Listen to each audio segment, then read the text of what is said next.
Noi aprire il 1° giugno apriamo con le limitazioni e un mesetto, 2 le aziende chiudono. Anzi, già certi hanno già chiuso.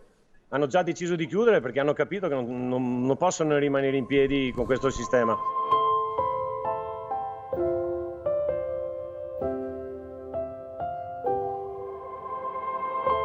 Se apriamo con questi sistemi dovremo licenziare i dipendenti, tanti dipendenti staranno a casa e il problema andrà sulle famiglie. Le famiglie da qui avanti saranno molte alla fame. Non basterà riaprire, nemmeno riaprire prima, è già tardi. Il grido che arriva da Piazza Mercato a Marcon è chiaro.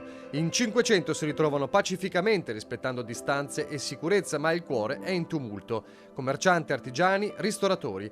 Mentre sul palco scorre un video che ripercorre l'emergenza sanitaria e la voglia di rialzarsi in piedi, ma sarà dura, durissima, anche dopo il via libera. Per questo la richiesta è forte, un pacchetto di misure che potrebbero salvare tante imprese. Azzeramento delle accise sulle utenze, sospensione di cartelli avvisi fino al 31/12/2020 intanto, sospensione o riduzione imposte tributali locali, abolizione ISA, che è il nuovo sistema fiscale, contributi a fondo perduto, credito d'imposta del 60% su canoni di locazione immobiliare a favore dei proprietari, perché anche loro hanno bisogno di aiuti, decurtazione dei costi del contratto di lavoro, eliminazione del decreto Bersani-Visco, crediti d'imposta del 100% sulle spese obbligatorie emergenze coronavirus. La luce in fondo al tunnel forse si vede, ma per le partite IVA serve un faro, non una flebile fiammella. L'Italia in questo momento è ammalata.